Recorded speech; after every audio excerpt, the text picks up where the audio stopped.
Hmm.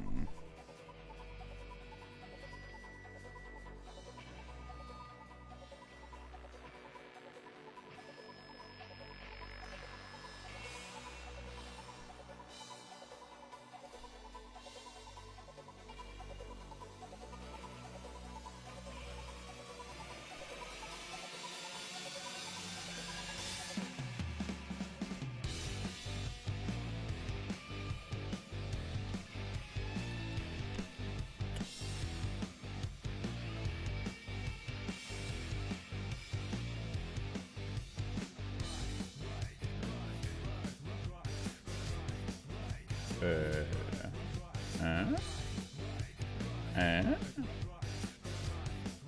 uh-huh.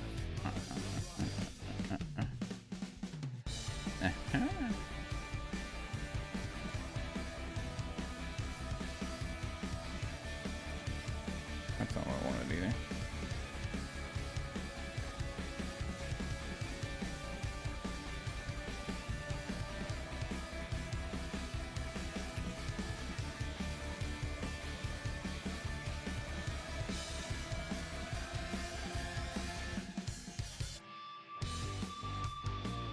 Hmm.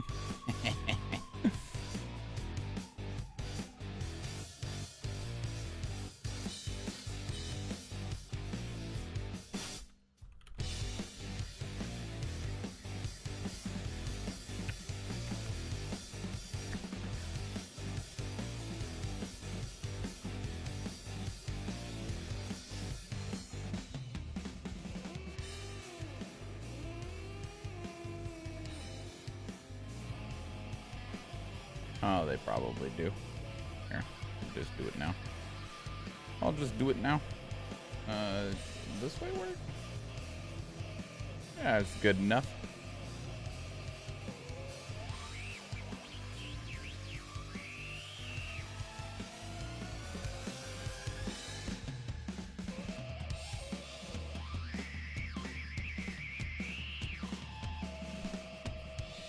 Oh, I need to... Where's the tweetor? There it is. Send out the tweetor.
Alright. I think we actually got everything ready and put together. He says in hope.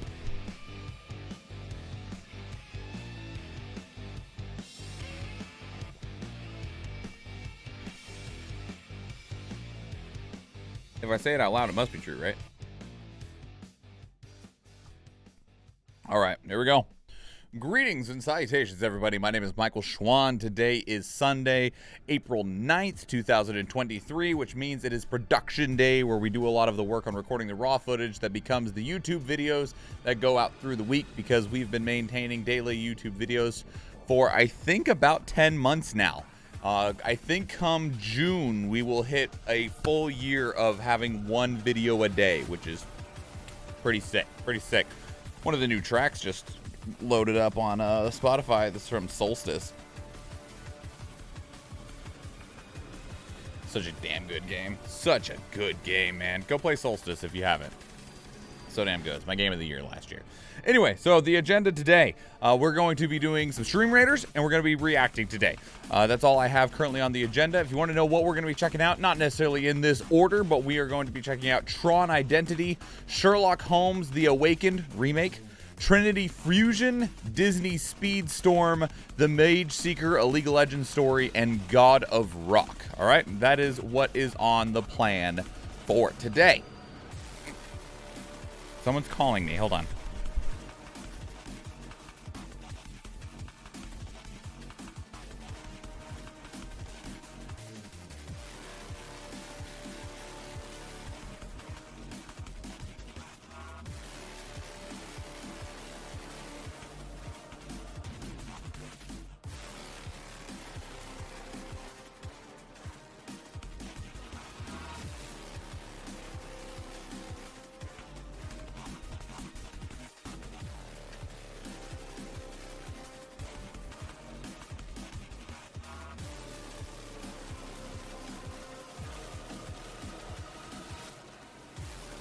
Okay. Sorry, I don't get phone calls very often. So, with all of that said, that is the plan. And let's go ahead and get that Stream Raiders fired up. Where are we going? This is me, right? Yep, we're going to go along this bottom path, get double loyalty scrolls chest and that loyalty token chest. We should be hitting both of these loyalty scrolls chests today. And that'll probably be it. And then we'll have to do this question marquee on Tuesday. And speaking of Tuesday, on Tuesday we'll be continuing our playthrough of Resident Evil 4 Remake. Although, man, good Lord, may God help me in body, because one of the ways that I can tell how good I think a game is, if we're playing it on stream, is just how badly I want to play that game when it's not on stream. Like, there's games that I've looked forward to and stuff like that, and that I'm like, yeah, I'm ready to play that again. But then there's other games that I'm like, fuck, man. Why it'll be Tuesday. I'll turn the game off because I gotta, get done for the stream of the day and stuff like that. And I'll be like, so why is tomorrow have to be Wednesday and not Thursday? Because if tomorrow was Thursday, then we could stream again. I could play this game again. And boy, howdy, is that how it felt with Resident Evil 4 Remake. So much so, we streamed the game on Tuesday and Thursday, right? And on those days, we got decent. I'd say maybe halfway through the game-ish, maybe a little less than halfway through the game. And I was like, God, I don't get to play this again until Tuesday. That sucks. Ugh. I was like, all right, I want to play it some more, but I don't want to play past what I've played on stream. We started on normal difficulty on stream, and I was like, all right, on standard. And so I was like, all right, I'm going to start a new game, and I'm going to start on hardcore. I'll just start over on the harder difficulty, and I'll play through that for me, right? And I was like, all right, what else can I do? I will impose on myself one of the challenges that are in the game, because there's different challenges, right? Like beat the game in under 8 hours, beat it with a certain score, beat it without healing, which is, whoa, like perfect score playthrough, like never take damage basically is what that means. Wild to me. But one of the other ones is complete the game only using knives and handguns. And I'm like, okay, let's go ahead and do that one too on our hardcore run. Buddy, I looked up how other people have been doing that challenge, and they're like, all right, so you want to have beat the game, you want to be on New Game Plus, so you save all of your fully upgraded pistols. We recommend doing it on assisted, which is the easier difficulty, because enemies will have less health and you'll find more ammo. Otherwise, you could also just unlock the infinite ammo pistol, but we still recommend playing it on New Game Plus and doing it on assisted. And I'm like, so I'm playing through it on hardcore, non-New Game Plus. Any advice? And the answer is like, get good, bitch. And I'm like, okay. But in that time, in the time since Thursday to tonight, I have caught up to where we are on the stream. And I was like, fuck. What do I do now? I don't even know. I've caught up. I have to wait until Tuesday now. I can't play anymore. I in my hardcore challenge where I'm only using pistols, I already caught up to where we are on stream because the game's just that good. It's just that good. All right, so we're going to move into... Hello, Athena. Also, welcome in. we're going to move into the reactions today. So what we do, one of the things on production day we do, is we check out mostly trailers for games that are coming out in the upcoming week. So everything we check out today, it is coming out in the next 9 days, because a few of these releases are releasing on the 18th. It's just how it ended up working out. There's actually a laundry list of games that are releasing specifically on April 18th. We're checking out 3 of them today, which is Disney Speedstorm, The Mage Seeker League of Legends Story, and God of Rock. But there's also Minecraft Legends that releases on the 18th. There is also Puzzle Quest 3 that releases on the 18th. There's a lot out there, all right?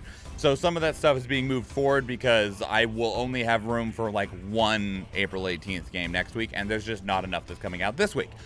So that's fine, though. I mean, that just, it still fills in quite nicely. So the games we're going to check out, like I said, are Tron Identity, Sherlock Holmes The Awakened Remake, Trinity Fusion, Disney Speedstorm, The Mage Seeker, and God of Rock. All of those games release within the next 9 days, so if you see anything you like, you don't have to wait that long in order to play it.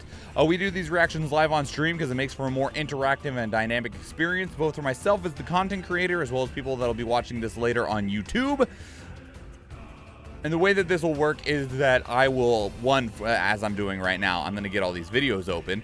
And then we are going to, I'll read an intro off the top of my head. We'll check out the trailers. And then after the trailers have been completed, we will keep talking about them for a little bit until it feels like the conversation is starting to come to a close or it's time to go. At which point I will read an outro and then we will make faces. And then the face gets used in the thumbnail, rinse and repeat. We're going to do that 6 times tonight for the 6 games that were mentioned. All right. Now I just need to make this bigger and find a good logo screen. Is that the best we got?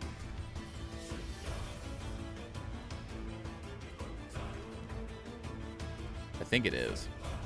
Which means that might even be on the very first one. Oh, no, that's a much better logo screen. Yeah. Yeah. You want to know who didn't learn until like 5 years ago that Tron was owned by Disney? This guy. I have no idea. All right, calm down there. All right, one of the other things we do is that if you have BTTV, you can use this YouTube Swan. If you are a subscriber, you can use this YouTube Swan, or you can use any other emote you want. It can be from my channel, it can be from your channel. We got the Pog Swan, the High Swan, the Ree Swan, whatever it fits your fancy. My channel, your channel, anyone else's. It's just a way to say hi, kind of move the chat along a little bit, and then we'll, this is just a way to kind of like start off each intro video. The intro to each video. Video?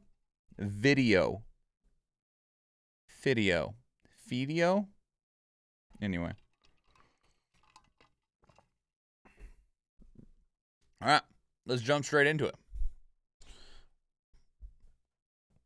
Oh. Greetings and salutations. My name is Michael Schwan, and today we are checking out Tron Identity. Tron Identity is a detective mystery visual novel adventure game being brought to you by Bithell Games, which is headed by Mike Bithell. They brought you other games like John Wick Hex. They brought you the Solitaire Conspiracy and a couple other games. They're a pretty small studio, though. They're like 20 people. So power to them for getting a Disney contract. Congratulations on that licensing. So I understand that a lot of people will hear what I read off as genres and go, Tron visual novel, I wanted cool racing, you know, and that's fine. Go play Tron Legacy, okay? We're going to find out what Tron Identity is about today. We do have a lot of trailers, but they're all really, really short, like 30 seconds long style things, all right? So we're going to be rolling through these fairly swiftly. We're going to start off with this initial reveal trailer back in September. It was on my birthday, September 9th, 2022, during the D23 Expo. So let's go ahead and get started with that and start trucking through it. Fun fact, I have never actually watched a Tron movie, ever. At all. I barely know anything about it beyond the light bikes and that you can crash into the walls of light that they leave behind.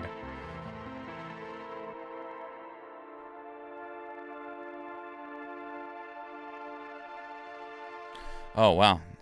That was literally just a logo reveal. Woo! All right. Official gameplay trailer. Let's go. I mean, mind you, it is going to be a visual novel, so my expectations are already tempered, but...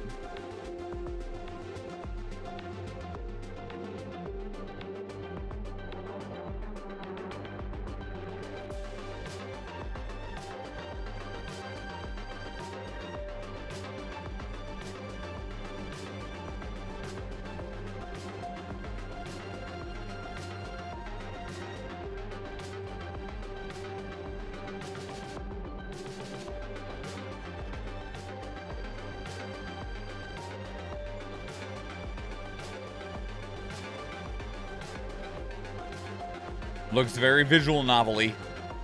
There is at least movement in the characters, though. It's not just static artwork. What is this?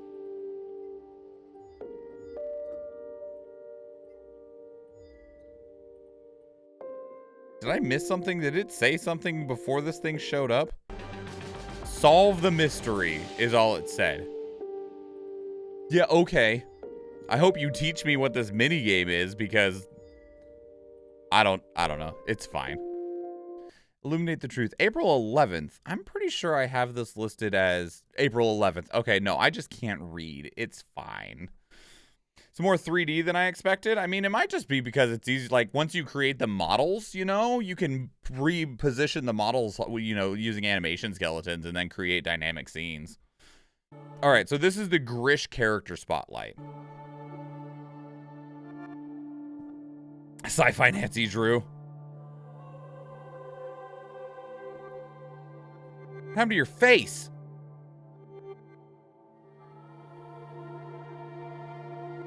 It wasn't my call to bring you in. That looks pretty sick, actually.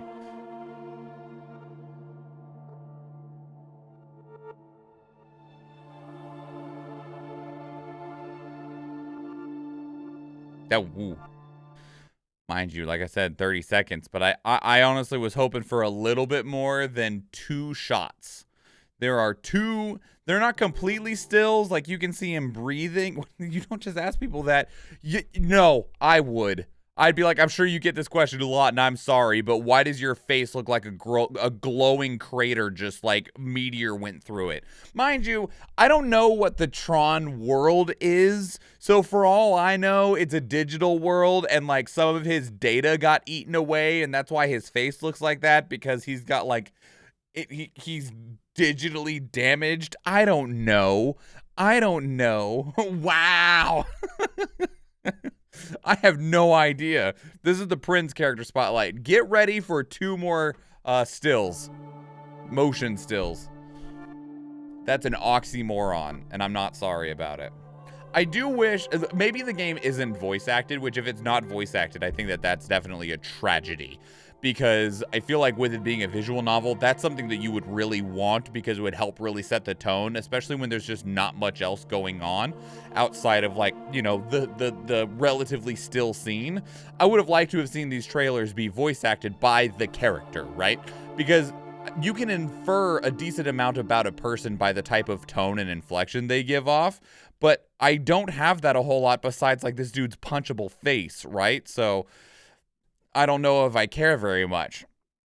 All right, we're going to keep going on. This is Proxy's character spotlight. Motion stills, is that like moving pictures? Yes. Them there moving picture things on the teletube.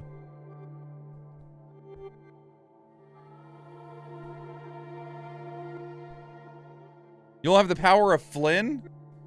Wait. How much of this is connected to me? Typical white man response. It's not about you. Just because the first trailer came out on your birthday and they want the power of your middle name. Nobody cares about middle names, Schwan. Oh. This is the Ada character spotlight. Don't mind me. There's not a whole lot happening in these trailers, so I'm making this more entertaining for myself.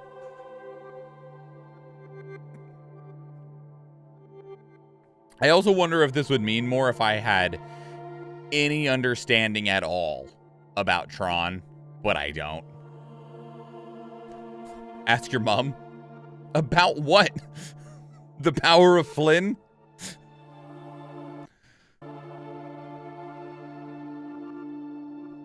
Illuminate the truth.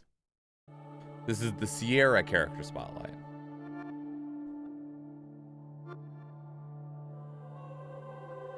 It's just a desert.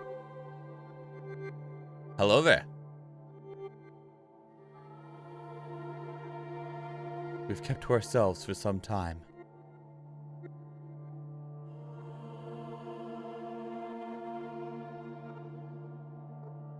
My kind choose to walk our own path.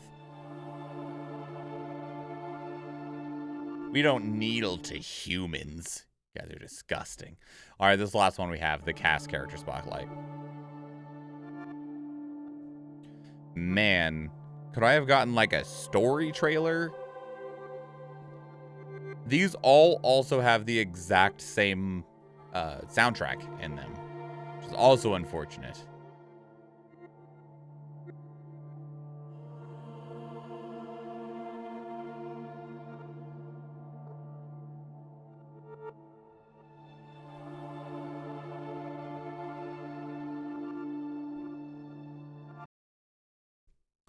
Okay, so let's see if there's any extra information on the Steam page. All right, here, let me make this bigger. I don't know why it's so small.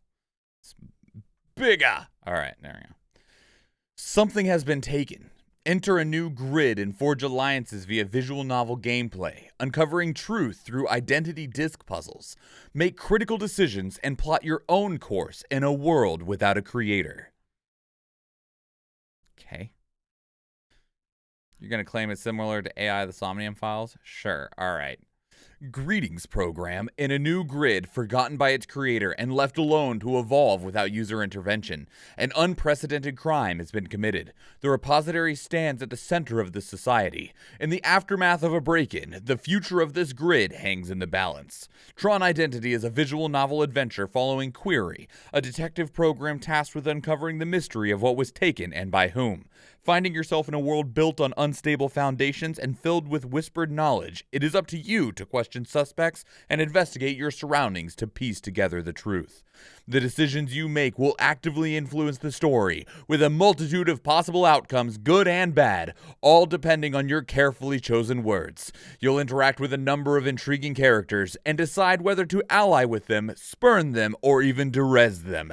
However you choose to deal with them, you'll need to recover their lost memories in your search for answers. Puzzling your way through defragging identity discs, the world of Tron is growing. Well, I'll admit I'm not that jazzed. Like, it's not even, like, I like visual novels, admittedly. I really do. We need some synth music, dang it. We need more than just, like, weird, almost, like, digitized hymns. I do like visual novels. I've enjoyed basically every single one that I've ever played. Even ones that are almost very rigid visual novels. This one, I almost want to just blame the marketing. These trailers were not very exciting, right? Like, this very first one was just a logo reveal. The gameplay trailer was okay, but it was just showing some dialogue, which, I mean, I guess it's really kind of hard to, like, market a visual novel. I would have liked to maybe them break this down a little bit more in terms of like how these memory discs work or something like that. And all of these character spotlights, these are all trash. These are just useless. If they would have at least had, again, I don't know if the game is voice acted, but if it is, having these characters' voices, at least read those lines to maybe where you get a sense about who these characters are. Because, you know, like, for all we know, this dude with the crater face over here, for all we know, he's got like a slightly higher pitched voice and he's super friendly, you know? And this dude, I don't know, maybe he's a total bro. Probably not, because he's got a really schmarmy face. And but at the same time, I just am able to infer so very little out of this. They definitely don't want to spoil anything. Yeah, you're probably right, Athena. I wonder how much of that is Disney's influence, but at the same time, it just makes me so difficult to be excited about this game. It's not a new movie, is it? Leaves the theater. No, it's a visual novel game coming from Bithell Games. Smarmy face? Yeah, what did I say? Did I say smarmy? Are you questioning the word smarmy? Or did I not say smarmy? Either way. So that's Tron Identity. You know, here's the thing, is that Bithell Games does good work. So based on their legacy, I believe that this is probably a good game. But man, do these trailers just fall so very flat for me. Like, just not exciting in the slightest. And maybe if I was a Tron fan, it'd be different, but I'm not. So that's what I got. If you're a Tron fan, let me know. Is this something cool for you? Are you like, you're like, yeah, baby, I recognize that guy. I know what's going on. Those people look cool. Like, let me know. Put them down in the comments below. I'd love to hear from you, because right now I'm just like, I guess it's a game. It exists, but that's about as far as I can go. If you want to keep up the conversation elsewhere, two great places to do so are Discord and Twitter. Speaking of Discord, we have a channel dedicated to these reactions where you can place links of your own that we can check out together live on stream, because we do stream on Twitch, and I would love to see you there. If you enjoyed this video, please leave it a like. If you want to catch future videos, please subscribe to the channel. If you watch one of the other videos on the channel, or if I see you in the live stream, thank you and enjoy.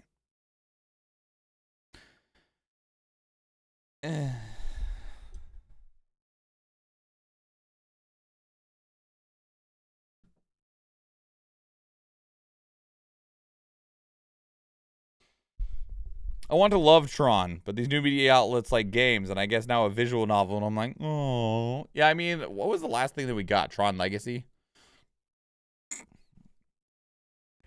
I'm not a big Tron person, so it doesn't matter a whole lot for me anyway.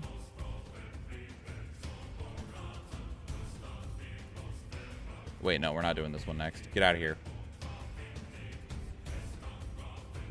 Do this one next. You like Tron Legacy? Well, that's good. That game also looked really low budget.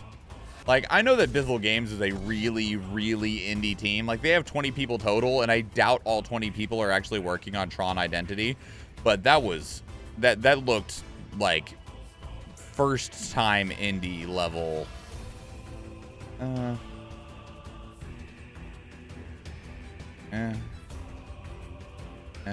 God damn it, get the fuck off the screen so I can see your guys' fucking logo. I hate that shit.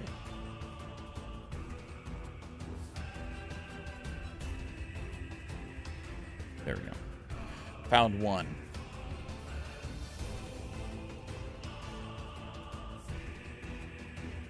Julia, hello, welcome in. Apparently has multiple endings. I mean, that's something, I guess.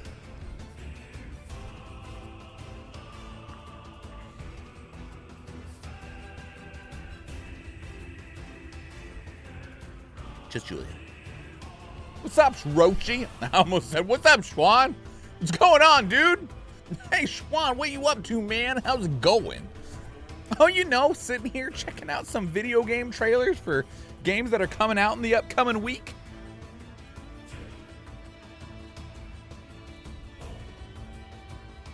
Hang on, I gotta grab a specific hat.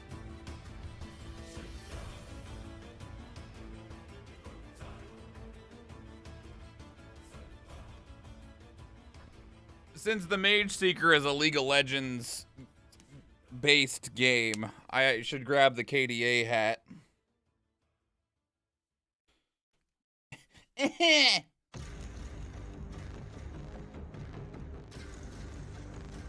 we go.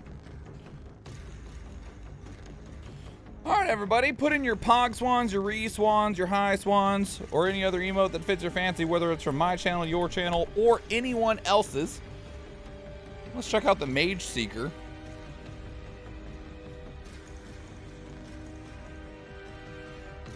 Trying to work out and type at the same time. You're doing great. You're doing fantastic.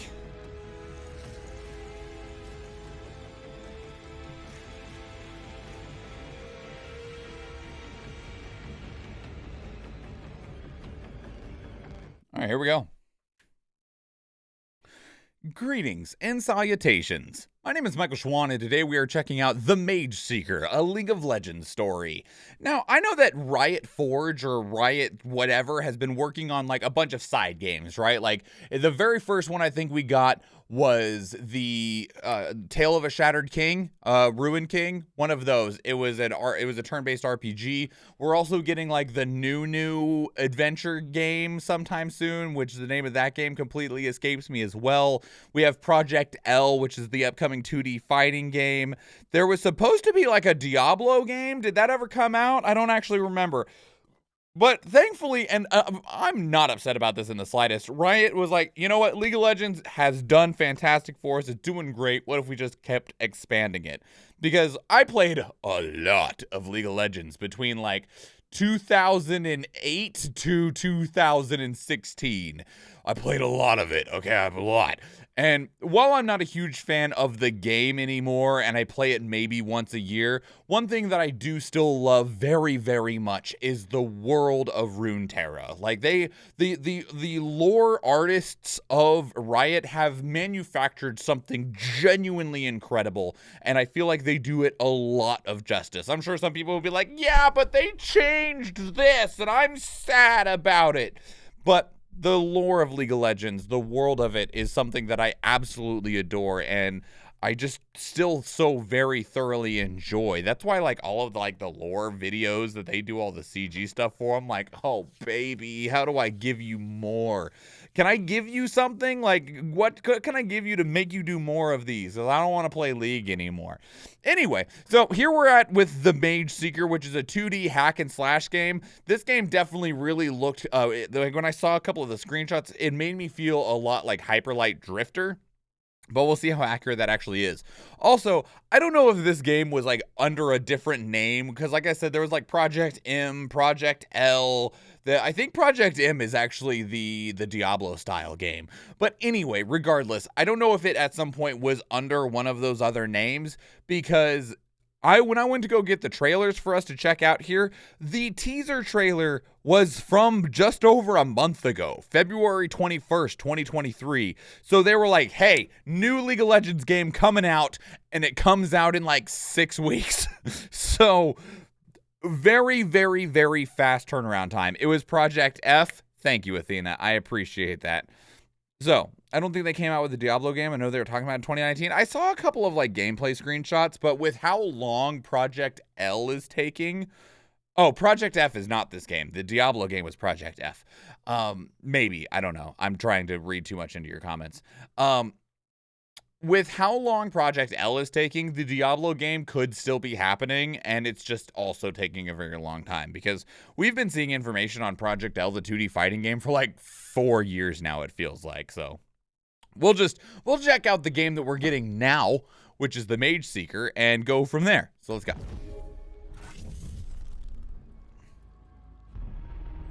After 15 years in darkness, I found hope. I had almost forgotten what it felt like to imagine a future outside of a cage. But hope is feeble. What's up, Silas? Hope will not break our chains, unspill our blood, or burn Demacia to the ground, until its white walls are nothing but rubble and ash.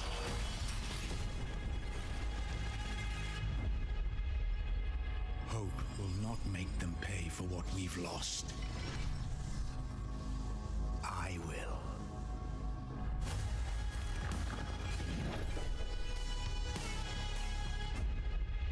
Alright, show me the game. Show me the game. Well, that chain is not good. It was as good as they had. Never mind, they're not going to show us the game. This is the collector's editions trailer. This is them trying to sell you a $400 box. I don't know how much it actually is. I'm just guessing it's more than I want to pay. A Silas statue. Look at that beautiful man.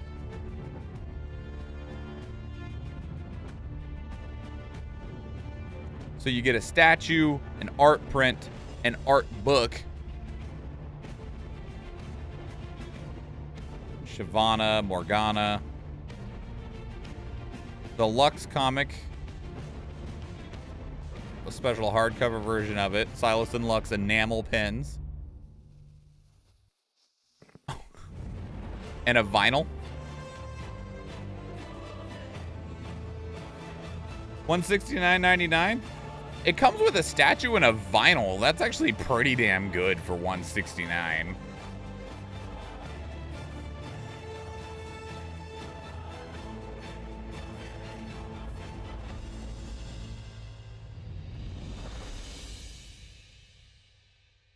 Yeah, that's actually a pretty damn good collector's edition. Like even at the price that it is, this is just a cool collector's edition. The statue's cool, the pins are cool, and the vinyl is super cool. So yeah, while I'm still waiting to see the game, that was still cool. All right, so here's the actual gameplay trailer. So here we are. I see Garen.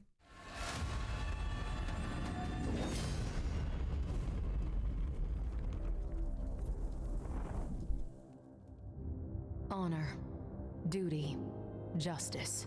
For centuries, these were the principles by which Demacia stood. But fear corrupts even the noblest ideals. The Mage Seekers abused that fear to gain power. Or so they thought. For he will show them what true power is.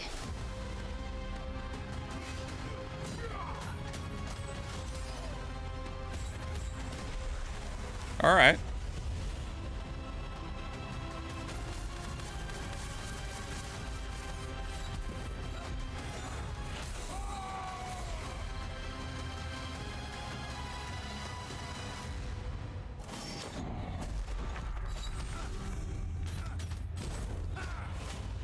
Demacia, the city of radiant virtue. It is time to reveal the truth of its darkness.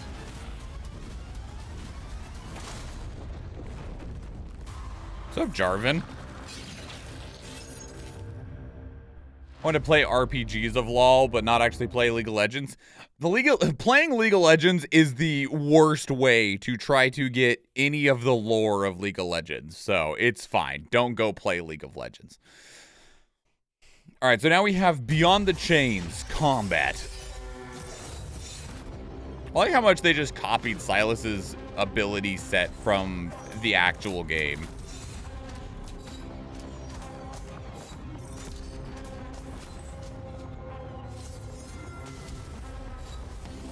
Can steal enemy spells. That's his ultimate in the game, but it makes sense that there's just a more regular ability here. I like that you can grapple hook onto enemies and like pull yourself to them. Again, it's straight from the actual MOBA, but it's still neat. Like, not being restricted to the play rules of a MOBA of League of Legends means that you can really see how these abilities are like shaped as the character themselves.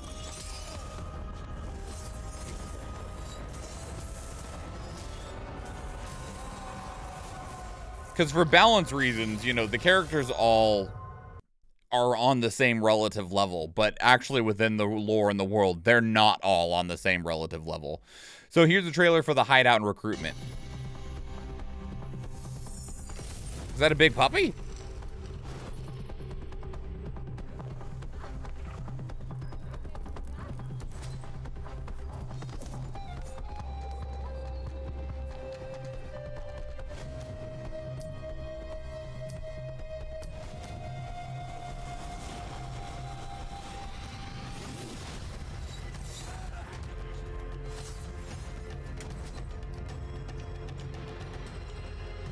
It's got like garrison missions. All right.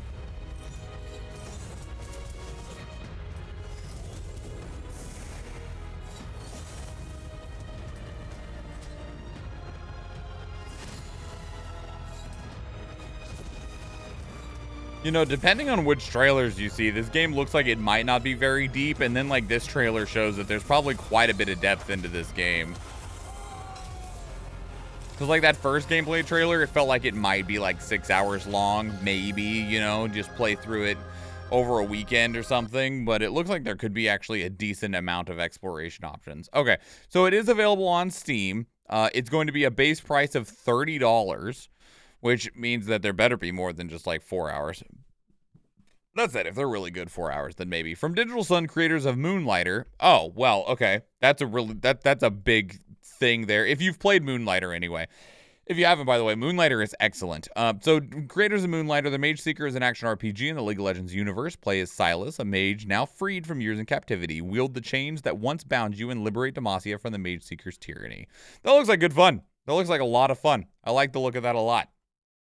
Does this, if we go a little bit farther, yeah, so it's on everything. It's on Good Old Games, Galaxy of Games, GOG? No, GOG is Good Old Games, but they have the GOG Galaxy. And then we have Epic Games, Steam, Xbox One, and the Xbox Series, PlayStation 4 and 5, and Nintendo Switch. So basically, wherever you want to play it, you can absolutely play it. So yeah, that's the Mage Seeker, the latest upcoming release for the League of Legends universe, brought to you by Riot Forge. It's cool. I know a decent amount already about Silas's story, and it's, I mean, because with like the Tale of the Ruined King, you know, a lot of these are them turning already existing stories into games, which I don't have any issues with that. I think that's actually a good way to approach it, because it kind of rebuilds and kind of reinforces the foundation of some of your lore, especially because like some of this lore is made out of like the background descriptions of characters or fairly short comics. So when you take those overarching stories and you put them into a 6 to 30 hour long video game that's a standalone experience, that really fleshes out and evolves that event. And I think that's really, really cool, and it's really fun to see.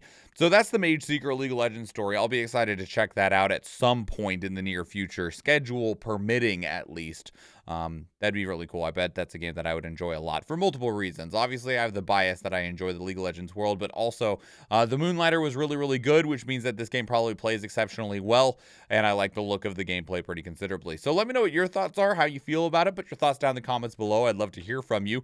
Are you going to be picking up the Mage Seeker? Are you a League of Legends fan? If you're not a League of Legends fan, this is kind of your first introduction to it. How are you feeling about this release? Let me know down in the comments below. If you want to keep up the conversation elsewhere, though, two great places to do so are Discord and Twitter. Speaking of Discord, we have a channel dedicated to these reactions where you can place links of your own that we can check out together live on stream, because we do stream on Twitch, and I would love to see you there. If you enjoyed this video, please leave it a like. If you want to catch future videos, please subscribe to the channel. If you watch one of the other videos on the channel, or if I see you in the live stream, thank you and enjoy.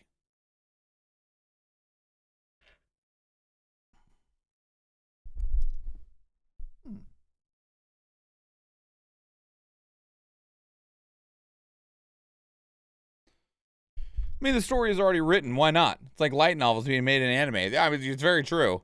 Different media for different people to enjoy and consume. Veil, if it isn't Vandashar. Vandashar? She's gonna have to start playing with that every time. All right, time to look at this dude.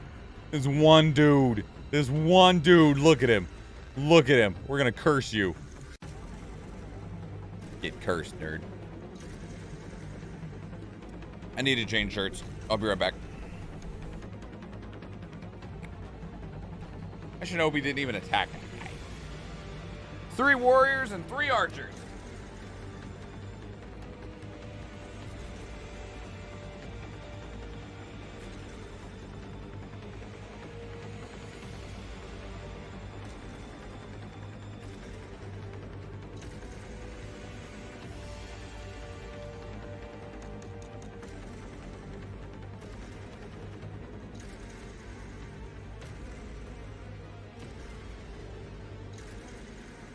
Just remember not to play with it too much. I'll do what I want. It's my button. Yeah.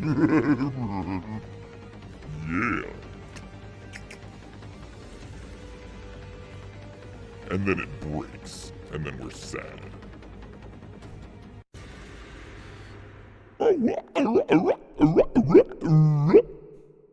Alright, anyway. Sunburst and Athena with the rewards. How are you, Vanishar? How was your weekend?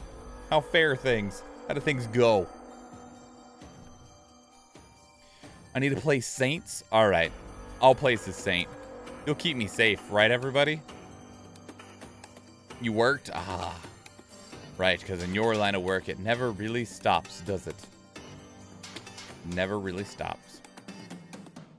Okay. On to the next one. Please shoot us, everybody. Where are we going next? We are going to go into...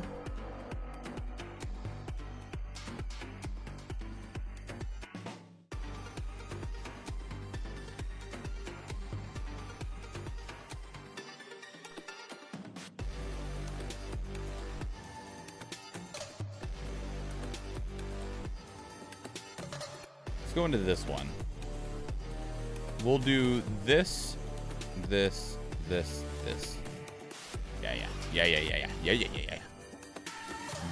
Yeah.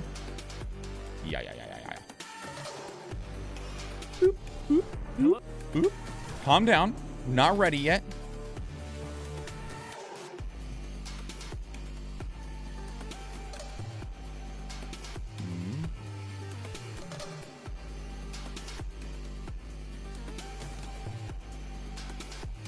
Okay, it does not seem that there is a more visually appealing title card. So we will just go with the very standard black background one that they've provided.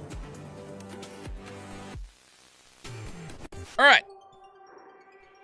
As some of you have already done, put in your YouTube swans, your Pog swans, your Reese swans, or whatever other emote fits your fancy, whether it's for my channel, your channel, or anyone else's.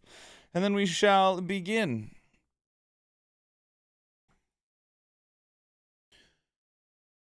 Greetings and salutations. My name is Michael Schwan, and today we are checking out Trinity Fusion. Now, let me tell you what, when I checked the Steam tags of like, what type of game is this, beyond that it's coming out soon and it kind of looks cool, it's got a lot of tags on it, all right? It's like 2D, 2.5D, action platformer, roguelike, Souls-like, hack and slash. So what I'm guessing is we're getting something relatively along the lines of like Dead Cells or maybe Hollow Knight or somewhere in between. Too many tags scares me. That's fair, Vandashar. I completely understand that. Part of me wonders if the game is having an identity problem or if they're just trying to gain visibility on Steam. But we'll find out. That's what we're here to do. So this is Trinity Fusion. We actually have a decent number of trailers. We got 4 trailers, and some of them are of decent length. We got like upwards of 3 minutes on one of these.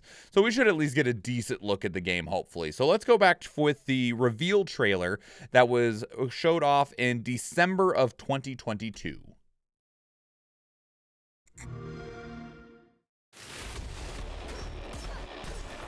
I like the animation work.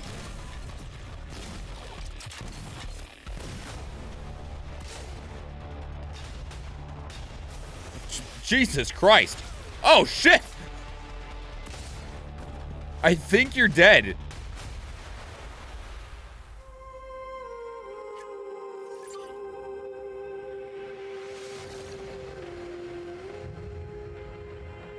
Reality is breaking down. Fight as your parallel selves. Alright, well that's cool. Altara, the Gadgeteer.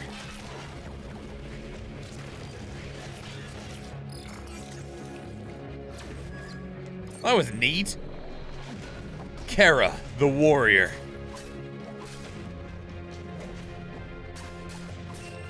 This art direction. Naira, the Ranger. Yeah, so do you essentially want the mage, the warrior, or the ranger? But instead of magic, they're using gadgets. Fuse your worlds into one. Oh, and then you become fucking Trinity. Oh, the name of the game is Trinity Fusion. Pretty on the nose, don't you think? You're gonna fuse the trinity of yourselves and become a powerhouse that beats ass. All right, but we'll move forward now into the Boss Rush beta trailer from January 17th of 2023. Again, definitely digging the art direction.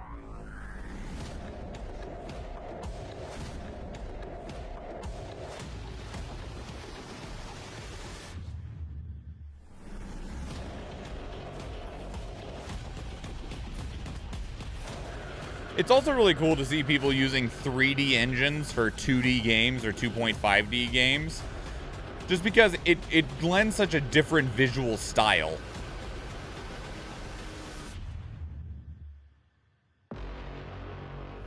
Test out our bosses for us. Let us know if they suck. Let us know what we need to do to make these bosses better. All right, so now we have the official developer overview trailer. This is from the Mixed Showcase back on March 17th of 2023. Hello, my name is Craig Hauser. I am a level designer at Maybe also Underdog swap in a Games. run between roles or We're working on a people. Yeah, brand new maybe. action roguelite called Trinity Fusion, a sci-fi side-scroller with a big emphasis on smooth, satisfying combat. In Trinity Fusion, you'll play as Maya, a woman psychically connected with her 3 parallel selves across the multiverse. Oh. Their worlds are falling apart, and you and your counterparts are the key element in a plan to reconnect them, fusing each of their worlds back together into one stable timeline. The worlds of Trinity Fusion are in a constant state of flux. Each time you step out into the multiverse, levels are procedurally generated out of hundreds of handcrafted rooms, arenas, and challenges. As you reclaim key areas in each universe, you'll unlock access to new starting points, allowing you to hop between universes to bypass certain areas, giving you a bit of extra freedom to choose your path through each run. Whenever you come back from the multiverse, you'll be returning to the Citadel, hidden away in a pocket dimension. It's complicated, but this is where a small It's cabal of convenient. engineers are working to help you in your mission. Among them is Sandara, Maya's partner, who maintains the machines that link Maya to her counter selves. By bringing Sandara materials, she can augment the link between Maya and her other selves, unlocking new, permanent upgrades that you can equip before you head out again. Neat. Trinity Fusion is all about great feeling combat. It's a You're dance of hyping this up. slashes It and better dodges feel punctuated fucking with great. I'm satisfying just saying, special I'm moves. real You'll judgy. strike enemies with your melee weapon to build up power, dodge their attacks when you see their eyes flash, and then blow them away with powerful energy weapons like rocket launchers or heavy battle hammers. Each of your alternate selves have their own set of unique abilities, weapons, and traversal tools to help them fight through their worlds. Altara has a drone equipped with a short-range teleporter, allowing her to reach distant areas and bypass foes. It's also handy for collecting items or activating a distant switch. Naira has an active camo module, allowing her a brief moment of invisibility to quickly disengage from a fight or slip past an enemy undetected. Then fucking execute Kara's him. cannonball ability is great for both starting a fight or ending it, or just crossing small gaps. These abilities don't cost energy. Can you see the Operating on a Metroid cooldown influence? instead. Try mixing them into your gameplay to give yourself more of an edge in combat. We're really excited to share Trinity Fusion with you all. We can't wait to see what you think of the game when you finally get your hands on it later this year. In the meantime, wishlist and follow us on Steam to stay up to date with our progress, and we'll see you out there in the multiverse. Neat. Yeah, Metroid roguelike! Woohoo! Let's go! I'm ready!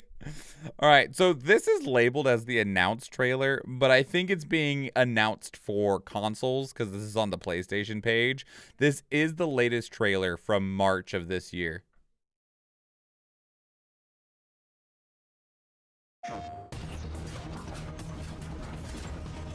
The animation work is really smooth. I'm not sure how satisfying, like, the impact of your attacks is, though. It might be different when I'm playing it. Each world falls more out of balance the further they diverge from ours. What can we do about it? We force them back together. Smooth animation is not always smooth control. You're absolutely right. They were touting a bunch of smooth controls. Freeze enemies to create a platform. That's cool. And you can have smooth animations and smooth controls, but it still not be a very satisfying combat experience. And that can all go into, like, feedback and stuff like that. So things like hit stop and screen shake and stuff like that. Things can also feel completely different from how they look. Something can look not very exciting, but actually feel incredible when you're playing it. Not to say that this doesn't look exciting. I definitely like a lot of what we're seeing here.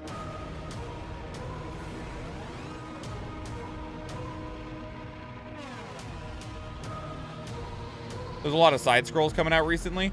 Well, with the way that we do our reactions, we end up seeing a lot of games that aren't necessarily like hyper mainstream like this one. And it's pretty popular for indie studios to target side-scrolling style games, whether it's beat 'em ups or Metroidvanias or whatever. So I think that's probably why. So this is going to be on at least PlayStation 5 and PlayStation 4 and Steam. I think I also saw a trailer for it coming to something else as well. Have these guys made anything else? Angry Mob Games? They made Muffin Night and Brawlout. Muffin Night in 2014 and Brawlout in 2018. I don't know anything about either of those games. Brawlout is definitely just a Smash clone, but, you know, whatever on that one. The art is very pretty. I like the art direction a lot. So does this have a price tag yet? No, it does not. But it does release on April 13th. So we'll be discovering that price tag very, very soon. It's also releasing into early access. Really? Why early access? We want Trinity Fusion to be the best it can be. We want to involve players in the development process. You know, whenever I see this like really short stock standard answer, it feels less like we want player involvement in the development process and more like we're running out of money and we really need to get some sales. Approximately how long will the game be in early access? It's difficult to predict, but we're aiming for 12 to 18 months. How is the full version planned to differ from the early access version? The full launch of the game will be complete. Yeah, okay, full biomes, additional levels. Let's see. What is the current state of the early access? The initial early access release will contain all of our base gameplay mechanics, some of the early story content, as well as the unfused version of the game's biomes. Because they said you can merge the worlds together. Should give you a solid foundation. Most of the game's mechanics are in place. We just need more content. Will the game be priced differently? It may increase upon release. Okay. For the right price, I would probably still absolutely pick it up and play it. I am disappointed that it's not actually just a full release. I feel like with a lot of the things that they showed off that this game could be just a full release. And who knows, you know, maybe this information on this early access part is outdated. I'm not sure. It's also interesting because it says that it's releasing on PlayStation 5. And it doesn't say that it's releasing into early access. I'm not even sure if PlayStation 5 has an early access program, right? Because that was one of the things that Xbox was missing for a really long time until they got it recently with Game Preview, I believe is what it's called. But I don't know if there's still a method for that with PlayStation. I don't know if PlayStation allows early access titles. So maybe that early access information that's on the Steam page is outdated. Either way, we'll find out in like a day or two. So it's not exactly that far out. What does this mean that they put out content about every 4 years? I mean, maybe that's about, 4 or 5 years is the split between the games that they've released, which isn't a bad time frame for releasing video games across one another, especially if you're still providing any type of support to the previous titles. Their last title was a platform brawler, so I'm not too surprised that it might have taken them a little bit longer to get to Trinity Fusion, because they probably did have a little bit of post-launch support for a platform brawler, maybe an extra character or two, or at least keeping the service running smoothly. So some games get that stuck forever in early access. I don't think this game will do that. It doesn't feel like a game that is going to get stuck in early access unless something really unfortunate happens on the development side of things. Oftentimes the games that get stuck forever in early access are games that are significantly larger and significantly more ambitious, games that normally have words like open world and survival crafting on them, and this doesn't have any of those. PlayStation 5 does do early access. Okay, cool. Thanks, Vanishar. But anyway, that's Trinity Fusion. I like the look of it a lot. I would really want to give it a try. I think it could be a lot of fun. I am a bit disappointed in the early access, but I can understand where you might need that as much as it is just the claim of wanting player feedback. They did have that open boss rush beta, and I wonder if that's what was marked as early access. Is the demo, they're like a demo download on this? No, it's just add to your wish list. Okay, so either way, I do like the look of it a lot. That's Trinity Fusion. Let me know what your thoughts are on it. Please leave your thoughts down in the comments below the like button.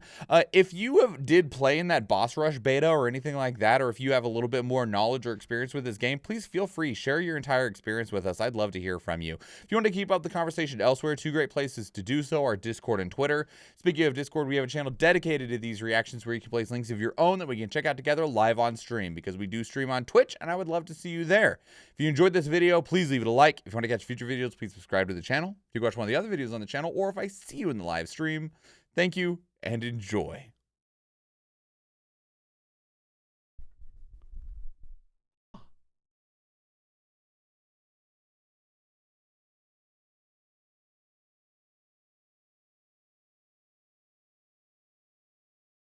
Dum, dum.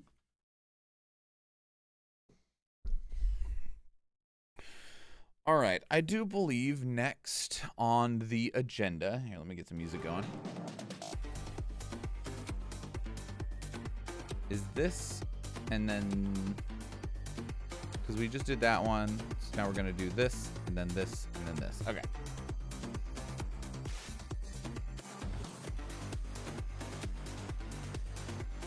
How does this hat get so small? When you like to know. How are you, Choji? It's good to see you.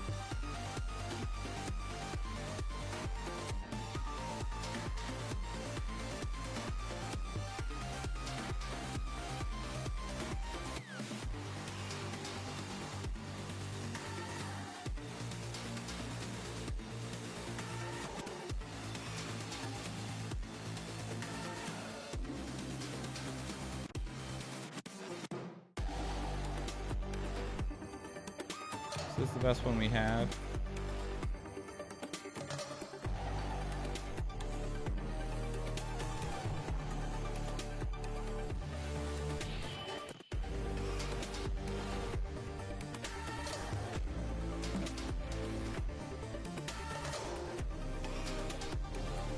We'll use this one.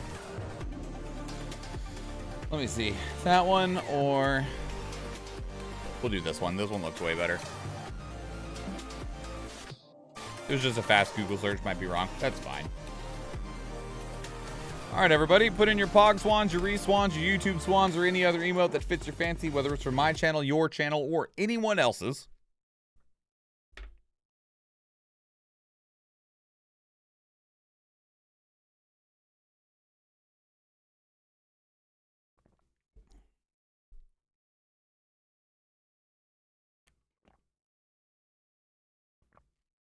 All right, here we go.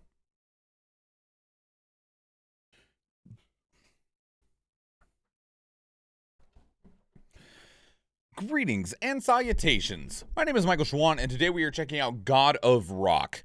Now, when I found out what this was, I immediately tried to not look at anything more about it because I was like, just show it to me. Just show it to me. This is a fighting game. But instead of your normal, like, you know, forward, down, you know, dragon punch, fireball forward inputs, you're playing a rhythm game. That's the concept. It's a fighting game. It's a rhythm game. You fight by doing a rhythm game. I don't know anything else about it, but I was like, I don't need to know anything else about it. Just let me see the bloomin' game.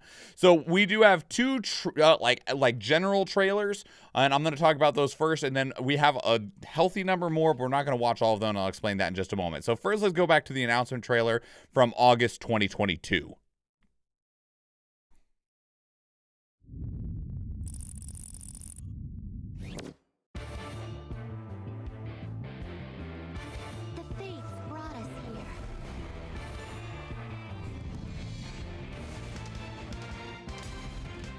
Battle to the beat.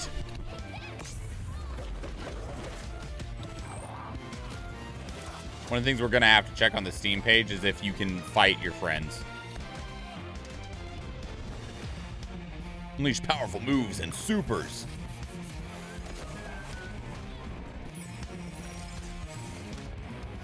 This looks cool. Oh, thank you. Local and online multiplayer.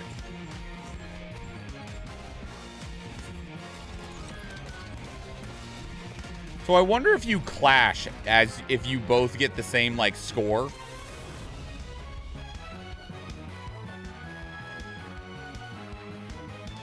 It's going to be available on basically everything. Okay. Basically everything. All right, so here's the gameplay overview trailer. Hopefully they give us a little bit more information. Revive the soul.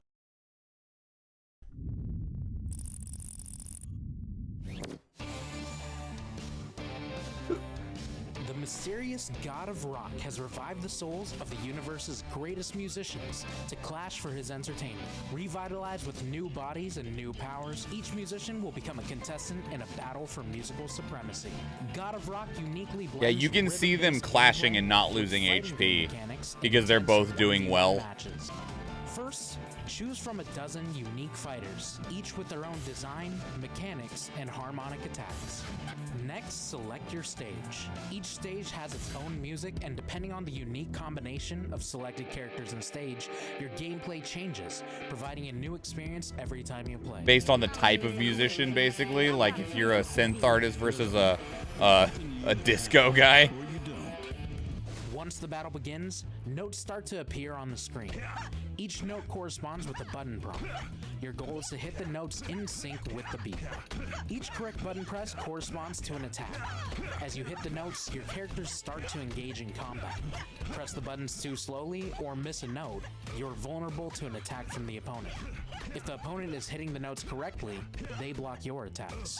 Each character has their own special moves and attacks. Special moves typically have 3 levels and passively recharge throughout the game.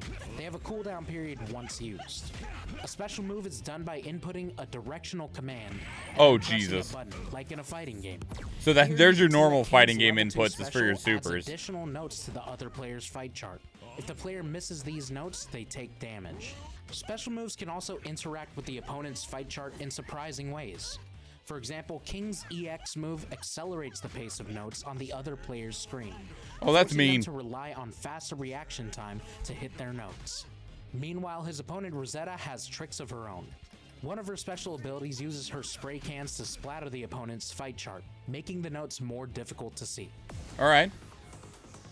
Ultra attacks are the most powerful moves available to players. As you do damage to your opponent, your ultra meter builds until you can release your ultra move. As the battle continues, the song gets progressively more difficult. Each player will need to keep up as the speed and frequency of notes increases. The song Kinda love continues this. until someone is defeated. The goal is not to beat the song, but to beat your opponent. To win the match, you'll need to combine all of these I mean, beating the techniques from song staying would on help beat beat to your carefully opponent. landing your special and ultra attacks and countering your opponent to ultimately defeat them in musical combat and become the God of Rock champion.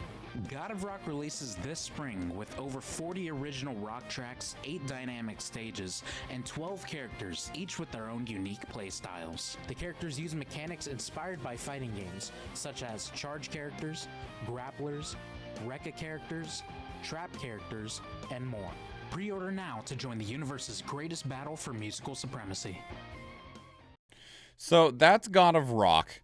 Those are the 2 main general gameplay trailers. So it is exactly what's written on the box. It is a rhythm combat game. It is a rhythm 2D fighter. I am really glad that they have online multiplayer. I think that's a really good idea. There's not a whole lot else on the Steam page, though. Just like a bunch of pictures, essentially. Not a whole lot. There is a story mode. I like to see a story mode. A track editor. All right. So I do have down in the description below the like button, I have a bunch of other trailers because they did put out a character spotlight for, I don't know if it's all of the characters. 1, 2, 3, 4, 5, 6, 7, 8, 9, 10, 11, 12. Yeah, I guess there is one for each character. We're just going to check out 2 of these. I just kind of grabbed 2 so we can try and like just get an idea for this. A little bit closer look at the game. I know that we kind of got an idea already, but we're not going to watch all of the character spotlights because they'll all end up being a little bit the same and just kind of giving you an idea of what the characters are. But we will check out 2 of them. So this is multiplayer then, not AI, right? It has both. It has both. The light will protect me. Hilde has been summoned to a higher calling by the God of Rock to show off how someone chosen by the blessed light can rock out. Her miraculous visions from leading a monastic life might just come in handy. She's a Hilde is choir devoted girl? Abbess who uses her holy lyrics An to abbess? strike Okay. down unworthy musical opponents. She's the only God of Rock character who can use moves to heal herself. Hilde's level 1 special deals a Galliard of hits. Her level 2 attack is a Sacred Palm, dealing the opponent a serious smack. And her level 3 Holy Flame fires up a damage buff based on how much health she has left. Each special attack also provides heal stacks. Combine these with Hilde's Fire of Creation EX move to heal her health meter and stay in the game longer. When her ultra She's a meter is cheater. full, unleash the Hand of God Ultra attack to double the heal stack's effects and deal some deadly damage. Use Hilde's godly guidance and unique healing abilities to outlast your opponents and fulfill the God of Rock prophecy. There's so much flashing going on in the fight up top, though. It's a bit much when it comes to the actual effects. All right, here's a Rosetta spotlight. This was the girl with the spray cans. You make a great mural. Clean up on aisle 5. Rosetta is here to mop up the competition. Rosetta is a budding musician ready to show everyone she's a star. She can take a hit and pack an artistic punch. Rosetta's special meter is unique. Rather than filling the meter, You've always been good at rhythm games, though. You're right. It also helps that I've played a lot of them. Like, I definitely wasn't always good at them, but I played... What was my first rhythm game? It was the PS2 game that Harmonix put out. I forget what it's called. The one before they did Guitar Hero and Rock Band. On the opponent's fight chart, adding damage for each spray grenade hit. Her level 3 special throws an inky surprise as the spray can spatters the opponent's fight chart, causing an extra challenge to hit each note to the beat. When her ultra meter is full, she can release her most powerful move, the Spray Boom. The Spray Boom? It might take some practice to master her moves, Rosetta is sure to take you to the top of the charts. That game looks really cool. The concept of it alone is really cool. Just this idea of it's still going to be a rhythm game, and it's definitely a rhythm game significantly more than it is a fighting game. And some people will be all right with that. Some people will, you know, just instead just go look for whatever their next fighting game is going to be. And there's nothing wrong with that either. But that, to me, looks really sick. But as Vanishar mentioned, I do enjoy rhythm games quite a bit. They scratch a good part of my brain, and that's just very appreciative. But that's really neat. I like the concept of it a lot. I do wonder, there's a couple like random questions of like, if both players are exceptionally good to where they're like near perfecting the song, how do you, like, at what point is it just about like which character has better specials then? Because there's some people that are just so good at rhythm games that I don't know how you would beat them, right? Especially, and if you get two of them together, then with the characters blocking each other's attacks based off of just hitting the notes and like how accurately you hit the notes, obviously the songs probably, like they did say the songs ramp up, but I wonder if they just start to get to a point where it's like ridiculous, so you just are hitting what notes you possibly can, and then it just becomes kind of like the brawls from Dragon Ball Z where they're just hitting each other. No one's blocking anymore. You're just hitting each other as much as you can. Just curious to see what that type of level of play looks like, or if it does just come down to supers and ultras. But that's God of Rock. That's super cool. Let me know what your thoughts are. How do you feel about a rhythm fighting game, a rhythm battler? Because that's neat. I think it's super cool. I definitely would like to check it out if I have the opportunity to do so. The price, unfortunately, is not listed here on the Steam page. I wonder if it's listed. It is coming to Nintendo Switch, though, isn't it? Wasn't that on here? Let's see. It is coming to Nintendo Switch, and Nintendo Switch very often has the prices listed for their upcoming games. Well, you can buy it on Amazon. It's $30 for the PlayStation 5 version on Amazon. It's the same price on every platform. So yeah, it's probably just $30 everywhere. That's not a bad price. I think that's actually a pretty reasonable price overall. I see potential problems like balance you mentioned, but all fighting games have that issue. Right, absolutely. But with fighting games, I guess it is translatable. The difference here is that just like you don't necessarily have to worry very much about what your opponent's doing. On an initial glance at God of Rock, you are focused almost solely on your own track, right?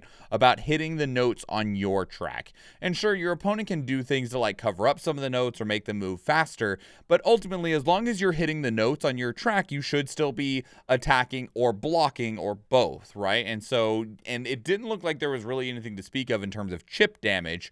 So if both players are hitting their notes perfectly, because then I don't know if there's something that breaks that parity. Because with normal fighting games, sure, there's balance issues, but the thing that makes equally skilled opponents still find a victor is the unpredictability of what your opponent's going to do. In this one, on a glance, it doesn't look like you care necessarily about what your opponent's doing, because as long as you are hitting your notes correctly and as accurately as possible, then you shouldn't have to worry about what your opponent's doing. Not very much anyway, but I'm not sure. Yeah, like if you put 100% hit bot on both sides, who wins? And that's why I think it might come down to the supers, right? Like which character has better supers? Like Hilde might end up just being the default best because she's able to heal herself.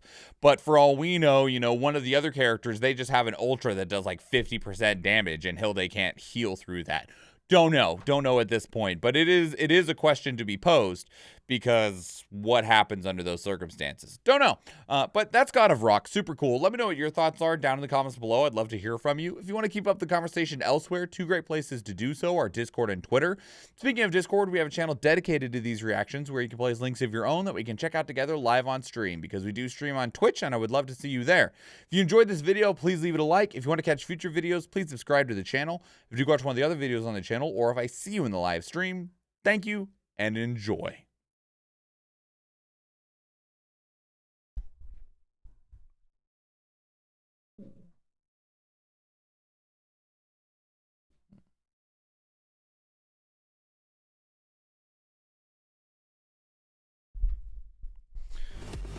I do love the concept though, and I think it looks really good. I do think that there is a little too much flash when it comes to some of the attacks and like clashes and stuff like that. That could be a potential problem in terms of like visibility and viewability and enjoyability of the game. But it's hard to say that without actually having experienced the game. What do we got here? We got a barbarian and an archer. I'm just going to send this group out. Charge out there, babies. You got this. Yeah, very curious what happens under those circumstances.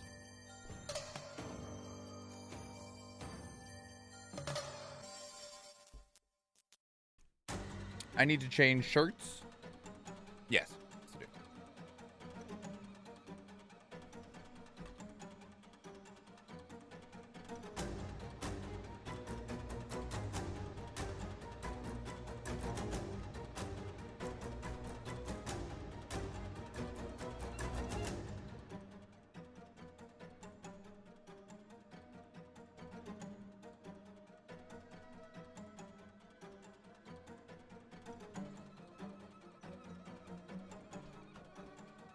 Okay. Shirt has been changed. What's in the box? 25 gold. It can be yours for 420 channel points.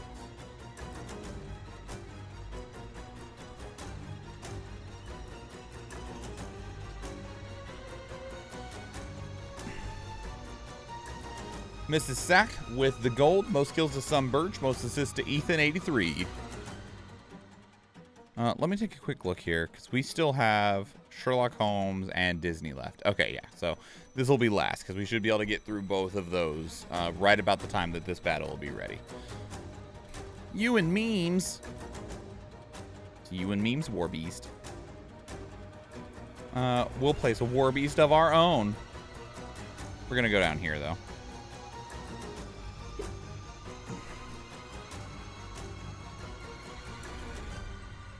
All right, place your units, everybody. This is a loyalty scrolls chest, so most of the time you get a big old pile of uncommons out of these. Ooh, excuse me. Place your units, everybody. All right, let's get this next one up and running.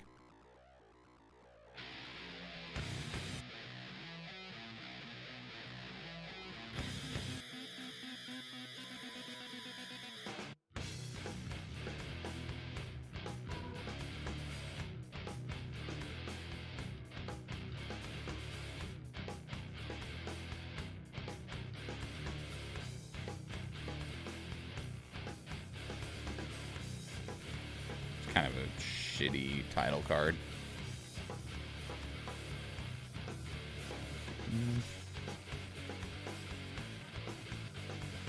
Do I like it better than just the plain ass black background though? Let me look. So we have that, or we have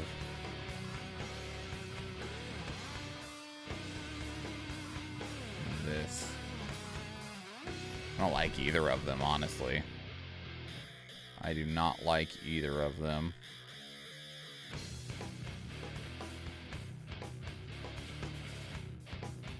We'll go with this one, though. I think this one is better just because it's easier to read. All right.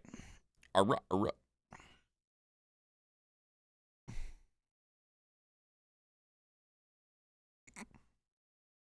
Here we go. As Vandashar has already done, put in your Pog Swans, your Re-Swans, your YouTube Swans, or any other emote that fits your fancy, whether it's from my channel, your channel, or anyone else's. And then we'll get started. All right.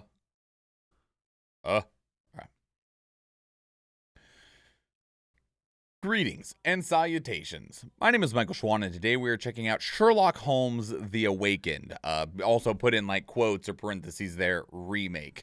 Because this is a remake of a game that released back in like 2006/2007 that was exclusive to the PC that was called Sherlock Holmes The Awakened. And we're going to take a look at that original game before we get into the remake. It was really hard trying to find footage for that though. I only found one trailer for it, for Sherlock Holmes The Awakened, and this is technically for the remaster, which is also strange because when I looked it up, they released the original game in like 2006 and released a remaster for it in 2007, which is crazy. Like, we're getting a lot of remasters and stuff now, right? But I'm not sure why they remastered it within a year, like what was wrong in that sense. But either way, we'll find out. So first we'll see what the old game looks like, and then we'll compare that and check out the new release as well. So first, let's go way far back to like 2006.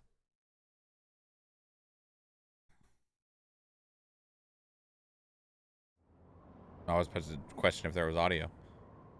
A new adventure of Sherlock Holmes, The Awakened.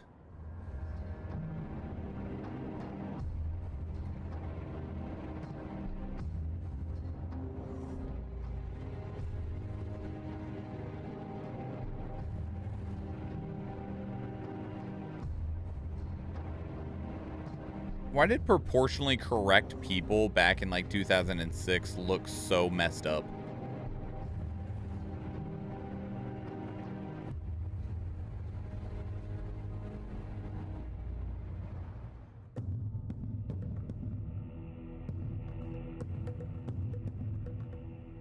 Bro's got a knife. Bro's got a gun.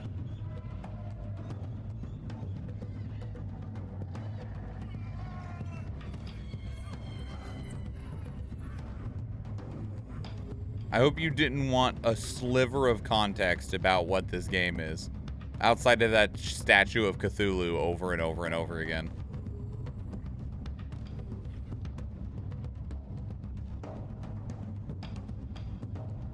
And dude having a nightmare on a bed with no sheets or blanket. That's how I sleep, like a sociopath.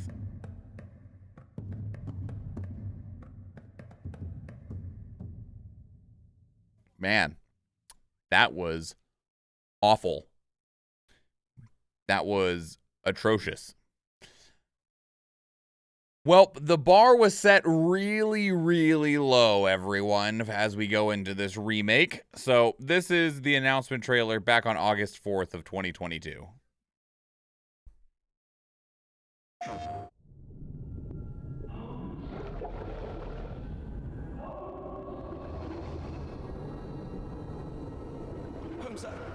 Are you all right? To venture into that tenebrous and yawning abyss. That is the keenest form of fascination, boss. Don't let this place get to you. You'll just find trouble out there, Limeys. Heavens, it appears that we already have. Well, it's a good thing they're terrible shots.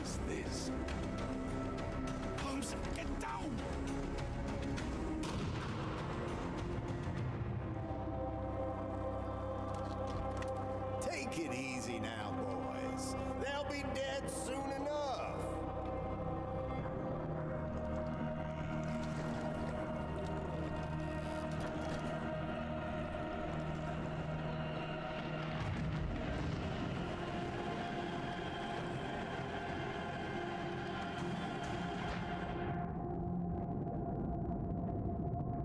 not fight his calling, for he shall end this streaming world.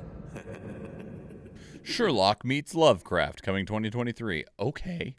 Can we... First gameplay trailer. Here we go. This is from November of 2022. Free me festering soul and let me feel it. Free me festering soul and let me feel. Free me festering soul. Oh, that dude is talking. Hey, look, a game. Oh, that was cool.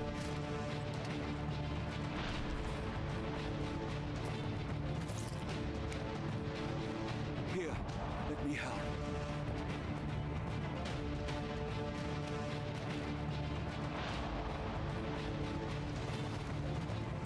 You know, there was those series of Sherlock Holmes games that we checked out like a year or two ago, and they looked all right. This looks way better than those. Like it would, like in terms of like the mystery solving type stuff. Free my festering soul and let me feel.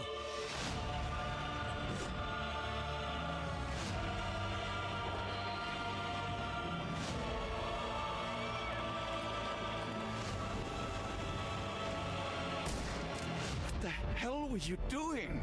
He almost killed you. I don't... You're right. Let's go, Watson. What else are we getting in these trailers? The Golden Joystick Awards just says trailer. November 22nd? All right, it was afterwards. This game is dedicated to all of those that lost their lives and livelihood due to the terror that swept our nation. Hello, everybody. I'm Sergey from Frog. Which... Slava Ukrainian. Okay. Hello, everybody. I'm Sergey from Frogverse. We are a Ukrainian studio currently working on the Lovecraftian adventure horror game Sherlock Holmes: The Awakened. In The Awakened, you play as a young Sherlock Holmes and Dr. Watson, undertaking a psyche-shattering case that will forever change the famous crime-solving duo. A case spread across 5 countries and 2 continents and centered around a dark cult who worships ancient gods and prophecies of unspeakable consequences. The Awakened is a Sherlock meets Cthulhu adventure, and it combines detective gameplay with Lovecraftian horror. You'll use Sherlock's legendary skills, such as deduction and reconstruction of past crimes, while exploring a series of gloomy semi-open world stages, each offering numerous mysteries and strange encounters. And of course, what is a Lovecraft game without insanity? In The Awakened, Sherlock's mind slips further into madness the closer he gets to the answers of supernatural origin. We are now in the final months of production. Offering around 15 hours of playtime, The Awakened will be out on PC and consoles in February or March 2023. That is, it did not make that date. Get thrown into more turmoil.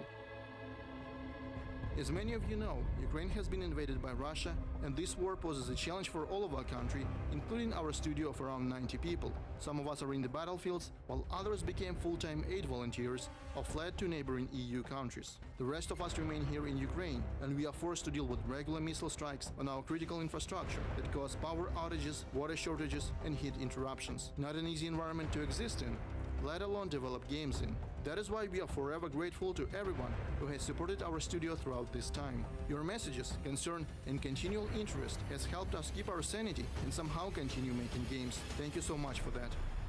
Yeah, looks like you've been doing really quality work too. Looks very, very, very good. So this is a release date trailer from March of 2023.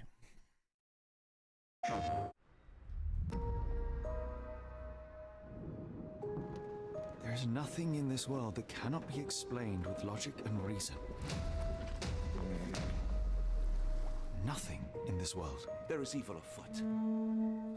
Strangeness and savagery. Yeah, but Cthulhu's not part of this Something world. otherworldly festering in the dark beyond our reach. Every fiber of the earth, every molecule reverberates in anticipation of the awakening.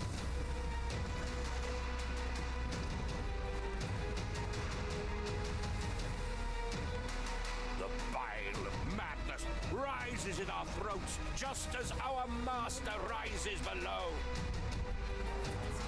Maybe your God Oh. is unstoppable. Oh, hell no. You are merely a man, and I know how to stop you. The abyss calls for me, Mr. Holmes, as it does for you. The final problem approaches, and you too shall fall.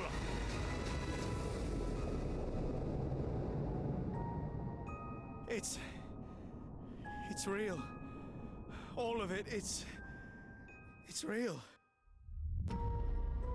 Pre-purchase now and receive random costumes that you probably don't care that much about. Alright, we have 2 more still. State-of-the-art famous duo trailer from March 23rd, 2023.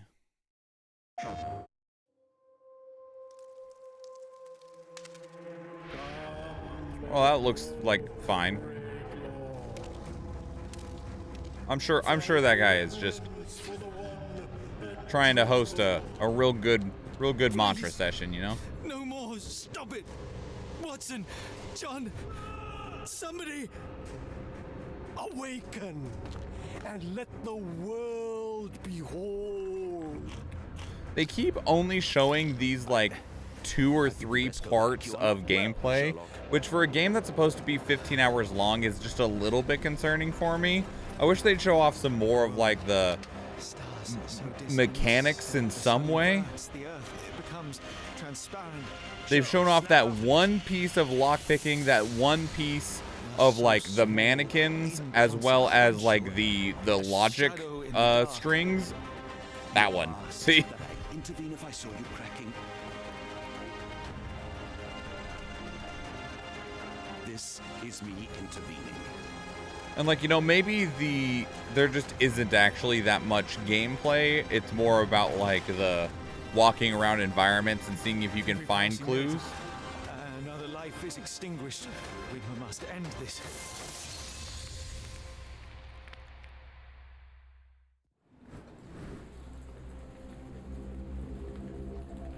Like, these are really high quality trailers, and I think that they've been built really well. I'm just a little bit concerned about how much they're re-showing the same stuff. So this is the launch trailer. This launch trailer released on April 6th. The game actually isn't out until April 11th. It's just a heads up, so.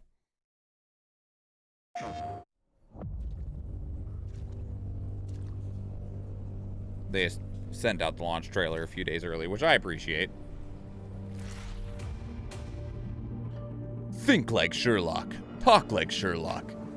There we go. There's a little bit more gameplay. Only a little.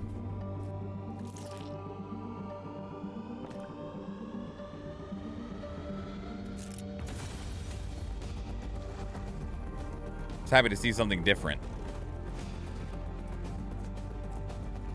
Well, now we're seeing a lot of the same stuff. It's fine.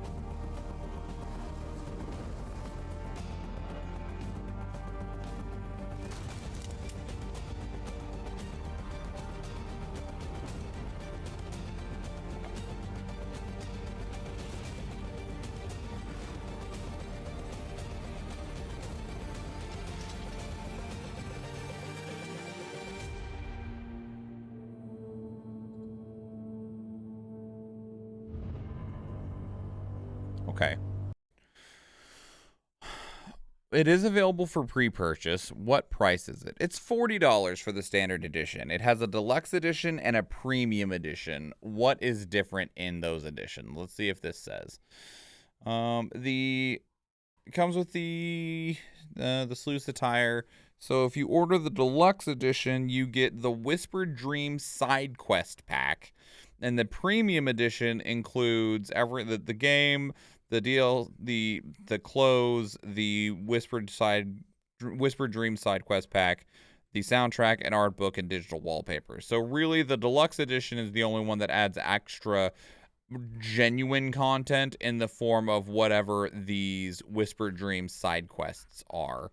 I wonder if they can be bought independently. Of course, it's a $10 difference, $40 for the standard edition. I'm not sure how many quests you get either, but that's essentially what it's looking at. Puzzle, detective, Lovecraftian, action, adventure, third-person, horror, psychological horror, story-rich, mystery, adventure. Okay. I still would have liked to have seen a little bit more of the actual gameplay mechanics. I do think that was fairly absent. And, you know, maybe it's just not that deep, so they were having trouble building, like, a gameplay overview screen. But the screenshots that they did show outside of this lockpick, right? Like, outside of I don't give a shit about this lockpick. But all of the actual investigation stuff and, like, trying to connect the dots and figure out the pieces and stuff, that's all pretty well fine. I just wish that we would have gotten like a gameplay overview trailer, because I don't feel like they did a good job of showing that. Instead, they were showing how pretty their game is. It does look really good. It sounds really good. And I think it presents really well. And I do hope that it does well. But at the same time, I just personally would have liked to see more of this. My initial takeaway is that this is a game that would probably be cool. It's probably a game that I would enjoy watching someone else play much more than playing myself. But if I was to play it myself, I'd probably just chuck it on my Steam wish list and wait for, like, you know, the Steam fall sale or something like that. But that's Sherlock Holmes: The Awakened. Definitely looks a lot better, at least from the trailers, than the original game. Mind you, there's, you know, approaching 20 years of time between the original release and this one. But at the same time, like, man, that first trailer was terrible. And I am curious how much of a one-to-one it is from, like, the story purposes of things. They both have this Cthulhu, you know, Lovecraftian background of things that are going on in terms of the mystery that Sherlock Holmes is trying to solve, which most Lovecraftian stories don't end super well, so I'm not sure how this one's going to come to a close, because, you know, once you're touched by the madness of Cthulhu, it's not normally something that you're able to just go on about your life with. But I guess that's part of the mystery of us to discover as players as well. So that's Sherlock Holmes: The Awakened. Let me know what your thoughts are. I'd love to hear from you. Put your thoughts down in the comments below the like button.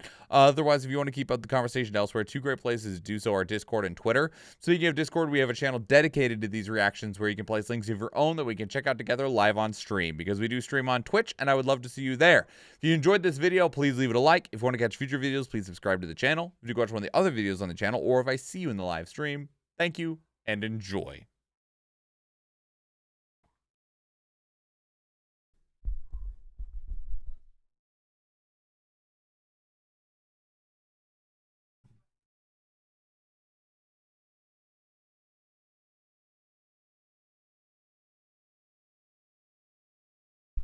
Alrighty then. We got one left, y'all. One left. Let me get the stuff open for that. We'll do this last one, and then we'll run the battle, and then we'll find someone to raid, and then I will edit one of these before going to bed tonight, so that it can go live tomorrow. But then I gotta wake up early tomorrow, because I have to go pick up somebody from the airport. It's a busy, busy life, y'all.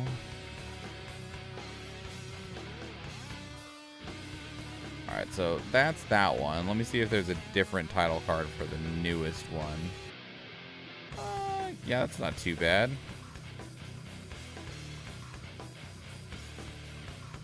Maybe. No. Oh, that one might be it. Yeah, I think that one's gonna be it.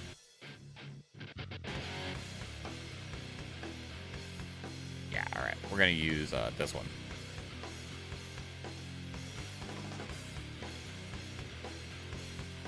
There we go. Alright, everybody, if you haven't already, put in your Pog Swans, your Reswans, your YouTube Swans, or whatever other emote fits your fancy, whether it's from my channel, your channel, or anyone else's.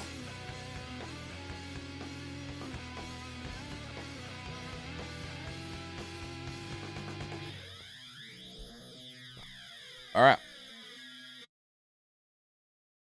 And here we go. Last one. Oh, wait. No, I need a new hat. We'll go with this one. Yeah. Sparkles. All right, here we go. Greetings and salutations. My name is Michael Schwan, and today we are checking out Disney Speedstorm. Now tell me, do you like Mario Kart? Would you like Mario Kart if it wasn't Mario characters and instead was Disney characters? Well, welcome to Disney Speedstorm. I'm just completely throwing that out as like what it probably is based on what little I've seen and what little I've heard about this game. It is interesting how much we're seeing like Disney, like Disney's always actually had like a small trickle of games coming out, but I feel like recently they've really started to push larger in terms of like marketing pushes and stuff. We've been seeing more of like, especially like things like Disney Dreamlight Valley and stuff like that, right? But let's see what the Disney Mario Kart game is supposed to be. We'll start with the announcement teaser back in February of 2022 and work our way forward from there. Peggy 7.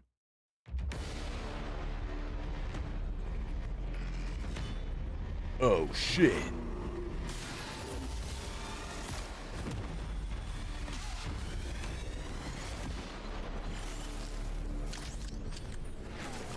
Well, they did say that it was a teaser trailer. Oh, okay, there's a little bit in there. Wow. Okay, here is the Speedstorm trailer from the Nintendo Direct, also in February of 2022. From the creators of the Asphalt series comes rip-roaring racing action across Disney and Asphalt Pixar-inspired series? racetracks. Race as a legendary roster of characters on high-speed circuits, using each one's special abilities to battle for victory across the finish line. Choose Mickey Mouse for symphonic speed, Sully for monstrous power, or Mulan for explosive maneuvers.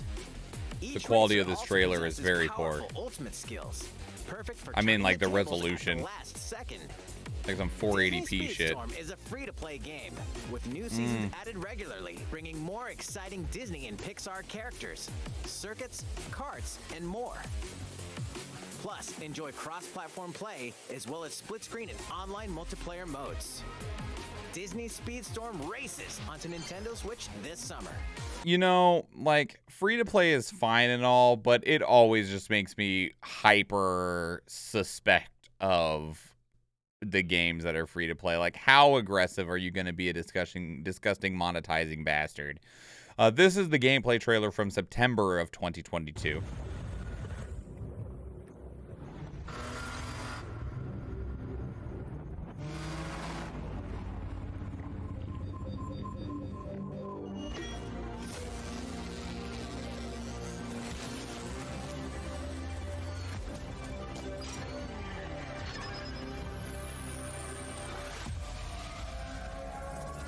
What's up, Mulan? What's up, Mickey? What's up, Jack? What's up, Sully?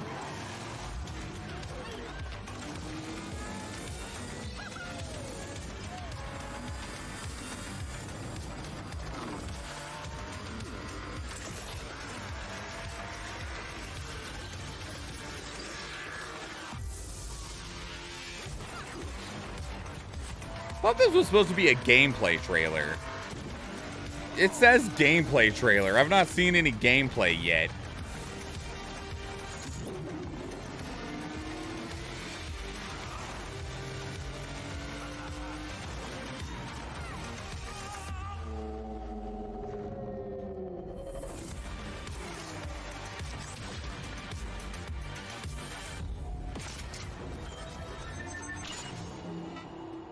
And coming soon.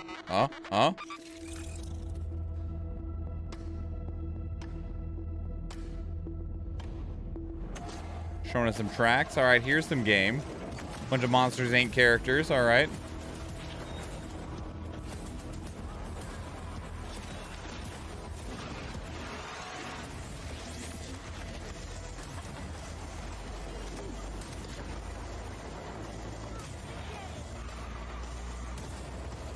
Mario Kart Disney? That seems to be the case, Choji.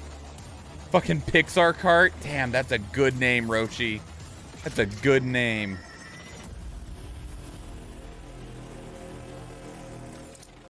All right. So I'm pretty sure that we already saw this CGI trailer. That was at the first half of this gameplay trailer. All right, so this is the Wishlist Now trailer. From December of 2022.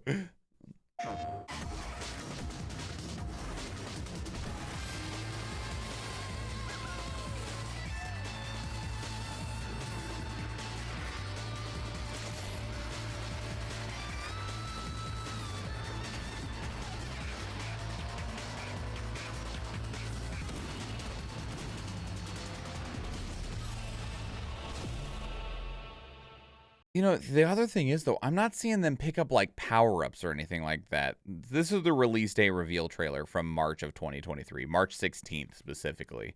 Like, we're seeing them use abilities and stuff, but we're not seeing, like, how those abilities work. We're not seeing, like, you know, like, item boxes or anything like that. And all the abilities seem to be based on the character, which is fine. I don't mind the characters having their own unique powers or anything like that, but I would just like to better understand how this game functions.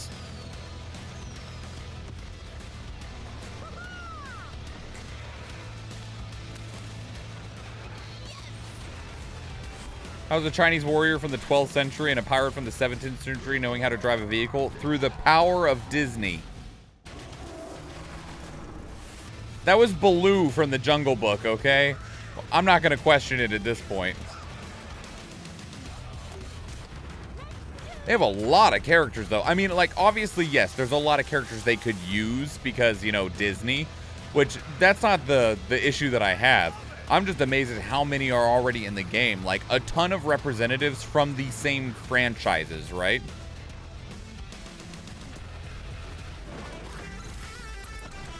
Like, we saw Mowgli and Baloo from Jungle Book. They showed, like, the entire squad from Monsters Incorporated, including the receptionist and stuff, right? All right, so this is the official Founders Pack trailer. Here, give us some money.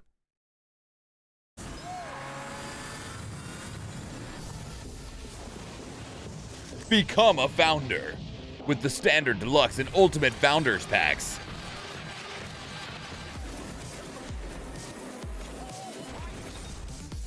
Hold on one second. You know, the other thing, we've not seen any UI still either.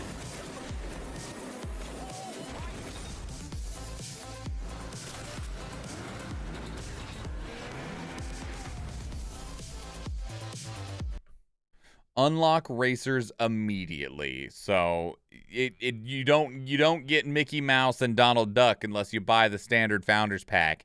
You don't get Mulan unless you buy the deluxe Founders Pack, and you don't get Hercules or Jack Sparrow unless you buy the ultimate Founders Pack. You can unlock them with you know, by playing 372 races per racer that you want. Plus one additional racer unlock of your choice. Elizabeth Swan, Mowgli, the Beast, Shang, Baloo, Belle are the ones that they show here anyway.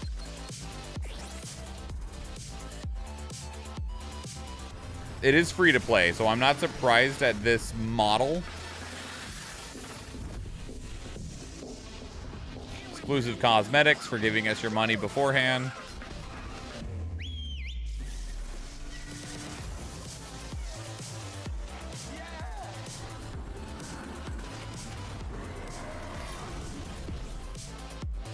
New seasons every 6 to 8 weeks.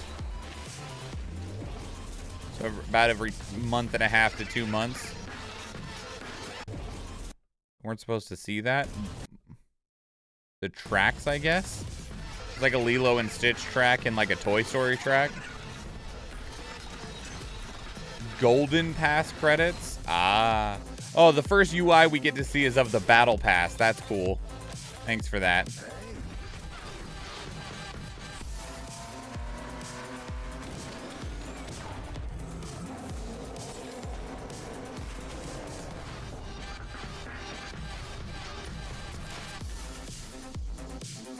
The music's a bop, though.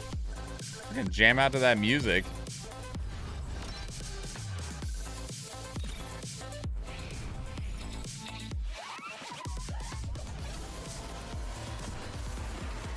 As if Disney didn't already have enough money. You know, I mean, we'll see the breakdowns pretty quickly after the game is released on April 18th of how aggressive the monetization is, how much you have to grind in order to actually unlock any of the characters. I really wish they would have explained the gameplay at least a little bit, right? Do they have any prices for anything yet? No, they don't have any prices, at least on the main Steam page.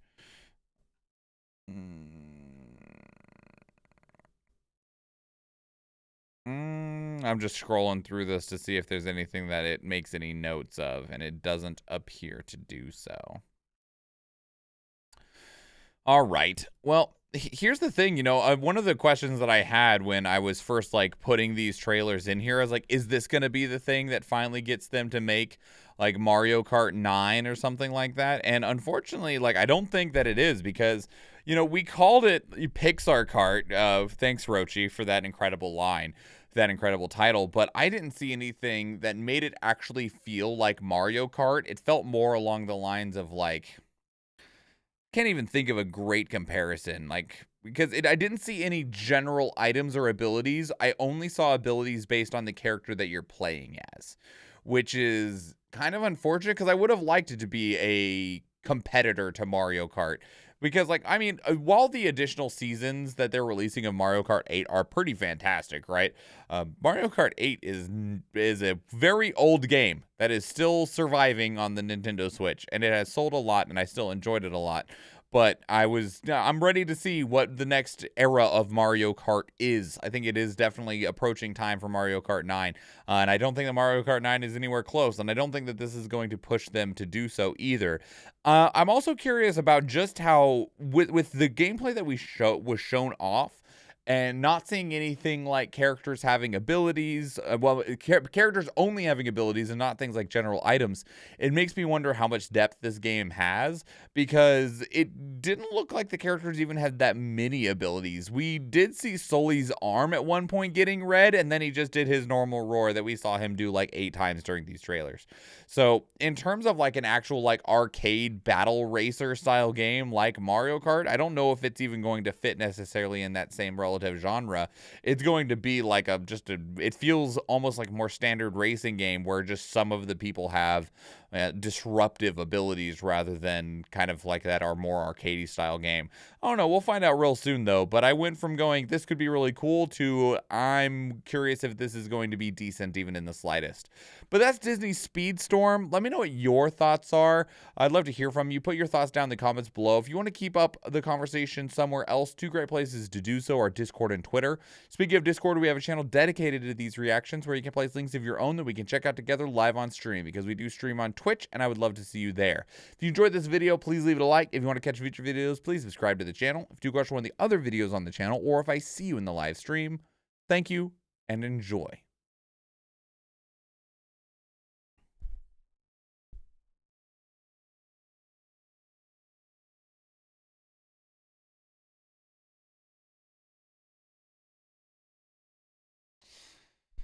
Lots of scrunch-faced thumbnails.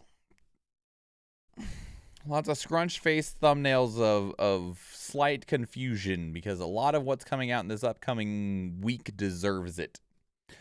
It deserves it. Where'd the music go? There it is.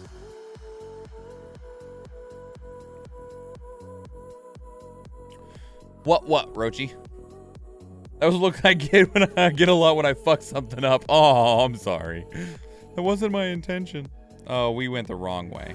Damn. Well, so much for that killing field, huh?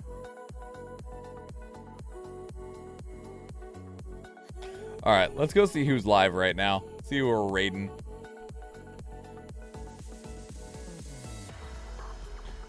Also, if you saw me checking like down off to the side a lot, calm down, me. My little panel here at the bottom for my stream manager that just like shows like some basic things and stuff like that, it says that I'm offline. But if I look at the dashboard and if I look at OBS and obviously the chat is responding, I am not offline. So just this Twitch app freaking thing is a piece of garbage, and of course it says that I'm not online. Anyway, we are, so thank you for the stream. Thank you for being here, Julia. I appreciate you a lot, and I hope that you're doing well. 200 gold if anyone wants it. It can be yours for 420 channel points. Most kills go into Athena with 20, followed by Angel with 10. Most assists go into Casual Schweiss with 9, followed by everyone else. Where are we going? Anyone got any recommendations? I still have to edit a video, so I'll be awake for at least about 30 more minutes or so I get to hang out with somebody. Most of the people that I saw online before are no longer online. Speaking of Angel, Angel is online doing some Nitro stream racing. Let's see who else is doing Nitro stream racing right now. I'm a motherfucking princess.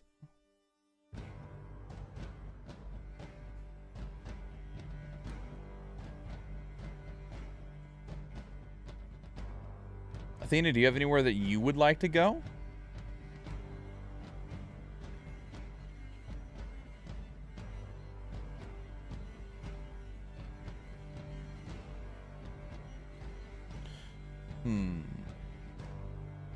I don't really have anyone that stands out right now. Yeah, a whole lot of people are just offline right now.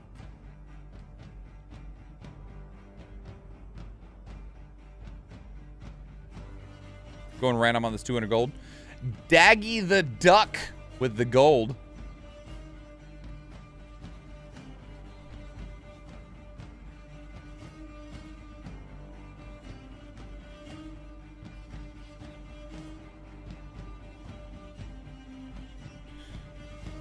Half the Disney cast in reality when presented a racing vehicle. What is this sorcery? Where's the horse to pull the odd cart? What have you done? Is this enchanted? Which one of our absurd villains did you convince to enchant this wagon? Is it Ursula? Maleficent? Who did this?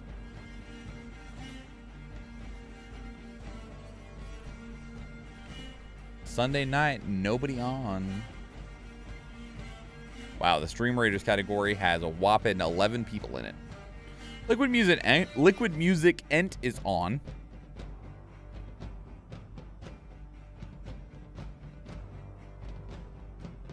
Sure, we'll go there. All right, everybody. These are my socials. Go follow me on Twitter. Go join the Discord. Go check out the YouTube channel. We got a new video going up on the YouTube channel every single day. And this morning, the review for Bayonetta Origins, Cereza and the Lost Demon went live. We did not record that on stream, so that is completely hidden away footage that you can only see if you go watch it on the YouTube channel. Exclusive. Otherwise, you know, do what you want. We will be back live on Tuesday for Resident Evil 4 Remake, playing some more of that, see how much farther we can get, and that means that I can play some more on my hardcore run, because goddamn do I just really, really want to play that game some more. Athena already put in there the raid message. If you're not a subscriber, you can unlock that raid swan for 100 channel points, and it'll be available to you for the next 24 hours, including on the raid, so you can use it on other people's channels. So do so now if you need to. Like I said, I'll be back live on Tuesday. We also have a special event going on this Wednesday. We have another giveaway stream happening. If you want your chance to win some Steam keys, we got Steam keys for the only game that I can think of, Back 4 Blood and Satisfactory, and like 14 other titles. We'll be giving away games most of the day on Wednesday, so I hope to see you there. I'll be doing another announcement on Tuesday, and that'll be during the main part of the day and not at the end of the day on Wednesday. So I hope to see you there. I'm going to let the credits roll, and then I will see you on Tuesday, everybody. So thank you so much for being here. I appreciate you, and I'll see you next time. Bye-bye.